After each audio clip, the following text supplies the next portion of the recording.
2, 3, 4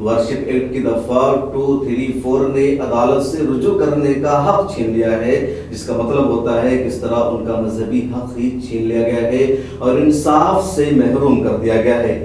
act کا section 3 عبادت گاہوں کو تبدیل کرنے سے منع کرتا ہے۔ اس میں کہا گیا ہے کہ کوئی بھی شخص کسی مذہبی فرقے یا اس کے کسی بھی طبقے کی عبادت گاہ کو ایک ہی مذہبی فرقے یا کسی مختلف مذہبی فرقے یا اس کے کسی طبقے کی عبادت گاہ میں تبدیل نہیں کرے گا۔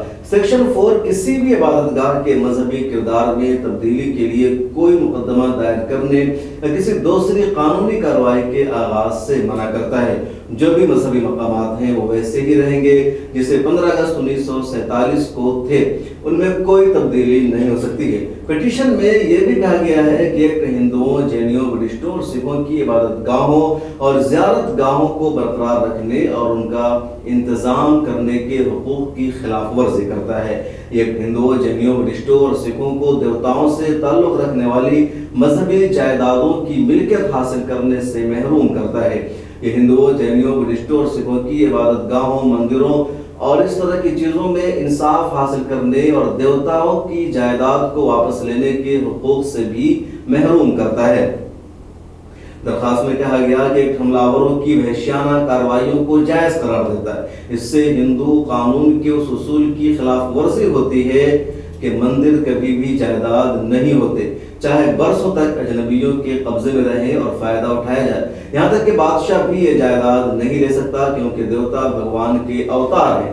عرضی میں یہ اعلان کرنے کی ہدایت مانگی گئی ہے کہ عبادت گاہوں یعنی خصوصی دفعات ایکٹ 1991 کے سیکشن 2، 3 اور 4 آئین ہند کے آرٹیکل 14، 15، 21، 25، 26، 29 کی خلاف ورزی کرتے ہیں۔ اسے غیر آئینی قرار دیا جائے۔ غیر ملکی حملہ آوروں کے زیر قبضہ قدیم، تاریخی اور پرانی عبادت گاہوں اور زیارت گاہوں کو قانونی حیثیت دیتا ہے جسے روکنا چاہیے۔ یہ جاننا بھی ضروری ہے کہ سوامی جتیندر آنند سرسوتی کون ہے جنہوں نے ریٹ پٹیشن دائر کی ہے۔ سوامی جتیندر آنند سرسوتی کا تعلق گورکھپور سے ہے۔ وہ حکمراں جماعت یعنی بی جے پی کے بہت قریب ہے۔ انہیں آچاریہ جتیندر کے نام سے بھی جانا جاتا ہے۔ وہ گنگا مہاسبھا کے نام سے ایک NGO بھی چلاتے ہیں۔ دعویٰ کیا جاتا ہے کہ اس NGO کی بنیاد مدن موہن مالویہ نے 1905 میں رکھی تھی۔ آچاریہ آل انڈیا سنت سمیتی کے جنرل سیکریٹری بھی ہیں۔ وہ ہند بلوچ فورم کے بانی بھی ہیں اور ہندوستان میں آزاد بلوچستان تحریک کے رہنما ہیں۔ اس تحریک کو بی جے پی اور تمام ہندو رہنماؤں کی حمایت حاصل ہے۔ اور اب بات کرتے ہیں گیان واپی سلسلے میں ایک نئے موڑ کی۔ گیان واپی مسجد تنازع معاملہ میں وارانسی کی عدالت میں آج ایک اور نئی عرضی داخل کرنے کا معاملہ سامنے آیا ہے۔ تفصیلات کے مطابق یہ عرضی سینئر ڈویژن کورٹ میں منگل کے روز گیان واپی مسجد سے متعلق داخل کی گئی تھی۔ یہ عرضی وشو ویدک سناتن سنگھ کے سربراہ جتیندر سنگھ بھسین کی بیوی کرن سنگھ نے داخل کیا ہے، جس میں 3 مطالبات رکھے گئے ہیں۔ پہلا مطالبہ یہ ہے کہ پورے گیان واپی مسجد احاطہ میں مسلمانوں کے داخلے پر فوراً روک لگا دیا جائے۔ دوسرا مطالبہ یہ ہے کہ ہندوؤں کو گیان واپی احاطہ میں پوجا کا حق دیا جائے، اور تیسرا مطالبہ یہ ہے کہ جہاں پر شیو لنگ ملنے کا دعویٰ کیا جا رہا ہے اس جگہ پر فوری اثر سے ہندوؤں کو پوجا کرنے کا حق دیا جائے۔ سول کورٹ سینئر ڈویژن کے جج روی دیواکر نے معاملے کی سماعت کرتے ہوئے اسے فاسٹ ٹریک کورٹ میں منتقل کر دیا ہے۔ اب اس معاملے کی آئندہ سماعت 30 مئی کو فاسٹ ٹریک کورٹ میں ہوگی۔ خبروں کے مطابق فاسٹ ٹریک کورٹ کے جج مہندر پانڈے اس معاملے کی سنوائی کریں گے۔ گزشتہ 1 مہینے سے گیان واپی مسئلہ پر عدالتوں میں سماعتیں ہو رہی ہے اور سروے کا عمل بھی انجام پا چکا ہے۔ شرنگار گوری کے درشن کی اجازت سے متعلق عرضی پر سماعت کرتے ہوئے سول جج روی کمار دیواکر نے مسجد کا سروے کرانے کا حکم دیا تھا۔ کمشنر کی کارروائی کے بعد گیان واپی مسجد کے اندر وضو خانہ میں ایک شیو لنگ ہونے کی بات کہی گئی جو دراصل فوارہ ہے، فاؤنٹین ہے۔ اس معاملے پر سماعت ضلع کورٹ میں چل رہی ہے اور 26 مئی کو اس سلسلے میں سماعت بھی ہونی ہے، پھر معاملہ سپریم کورٹ بھی آئے گا۔ اور بات امریکہ میں ہوئی فائرنگ کی۔ امریکی ریاست ٹیکساس کے شہر اولڈے کی ایک اسکول میں محض 18 سال کے ایک بچہ نے فائرنگ کر کے 21 لوگوں کو ہلاک کر دیا ہے۔ فائرنگ کی اس واردات میں 18 بچے اور 2 بالغ افراد ہلاک ہوئے ہیں، جبکہ 13 بچوں سمیت 14 افراد زخمی بھی ہوئے ہیں۔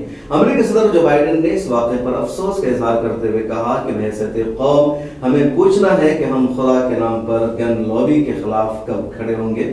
رپورٹس کے مطابق ٹیکساس کے گورنر ایبٹ کا کہنا ہے کہ پولیس نے اسکول میں فائرنگ کرنے والے نوجوان جس کا نام غالباً سلواڈ راموس ہے کو گولی مار کر ہلاک کر دیا ہے۔ اسکول میں فائرنگ سے پہلے حملہ آور اپنی دادی کو گولیاں مارنے کے بعد گھر سے نکلا تھا، جس کے بعد اس کا بارڈر پولیس سے فائرنگ کا تبادلہ ہوا اور اس کے بعد وہ اسکول میں جا کر چھپ گیا۔ حملہ آور کی دادی اسپتال میں زیر علاج ہے۔ ہم آپ کو بھی بتا دیں کہ امریکہ میں ماس شوٹنگ کے واقعات میں تیزی سے اضافہ ہو رہا ہے۔ گن وائلنس سرکاروں کے مطابق 2022 میں ماس شوٹنگ کے کم از کم 212 واقعات اب تک پیش آ چکے ہیں۔ جی وی اے کے مطابق جن واقعات میں 4 افراد ہلاک یا زخمی ہوتے ہیں انہیں ماس شوٹنگ کے واقعات میں شامل کیا جاتا ہے۔ لیکن ایک اور سوال امریکہ اور دنیا بھر کے انٹلیکچوئل سے کہ جب مسلم دنیا میں یا کسی مسلمان سے فائرنگ کا، قتل کا چھوٹا سا بھی واقعہ پیش آتا ہے تو اس کو دہشت گرد اور اس معاملے کو دہشت گردی ٹیررزم سے جوڑ دیا جاتا ہے۔ لیکن امریکہ میں 2022 میں اب تک اور 2022 کی اب تک 6 مہینے بھی پورے نہیں ہوئے ہیں 212 ماس شوٹنگ کے واقعات پیش آ چکے ہیں، جس میں 4 لوگوں سے زیادہ کی موت ہوئی ہے۔ یہ واضح دہشت گردی ہے اور اسی طرح کے معاملوں پر مسلمانوں کو دنیا بھر میں دہشت گرد کہا جاتا ہے، ان کے اس قتل کے واردات کو دہشت گردی سے جوڑا جاتا ہے۔ لیکن امریکہ میں ماس شوٹنگ کے ہونے والے واقعات کو دہشت گردی سے کیوں نہیں جوڑا جاتا ہے؟ دہشت گرد کیوں نہیں کہا جاتا ہے؟ آخر کیوں؟ کیا دہشت گردی کا تعلق صرف مسلمانوں سے؟ کیا صرف مسلمان ہی دہشت گرد ہوتے ہیں یا پھر جتنے قاتل ہیں، جتنے بے گناہوں کو قتل کرتے ہیں وہ سارے کے سارے دہشت گرد مانے جائیں گے؟ اور دیکھیے 18 سال کا بچہ ہے، ابھی نابالغ ہے، اس نے بھی ماس شوٹنگ کر کے 21 لوگوں کو قتل کر دیا ہے، ہلاک کر دیا ہے، اور جو 21 لوگ مرے ہیں اس میں 18 اسکول کے بچے شامل ہیں، ٹیچر شامل ہیں اور کچھ اور لوگ اس قتل میں شریک۔ اس نے اپنی دادی تک کو قتل کر دیا۔ اس سے بڑی دہشت گردی، اس سے بڑا ٹیررزم اور آتنکواد کیا ہوگا؟ آپ اس بارے میں کیا سوچتے ہیں؟ کمنٹ سیکشن میں ضرور لکھے گا۔ خبر میں آج اتنا ہی، پھر ملاقات ہوگی اگلے دن۔ آپ سے ریکویسٹ ہے کہ ہمیں اپنا سجیشن دیجیے کہ اور کس طرح کی خبروں کو اس پروگرام میں ہمیں شامل کرنا چاہیے۔ ملر ٹائمز کو فائنینشلی سپورٹ کیجیے اور سوشل میڈیا کے سبھی پلیٹ فارم پر ہمیں فالو کیجیے۔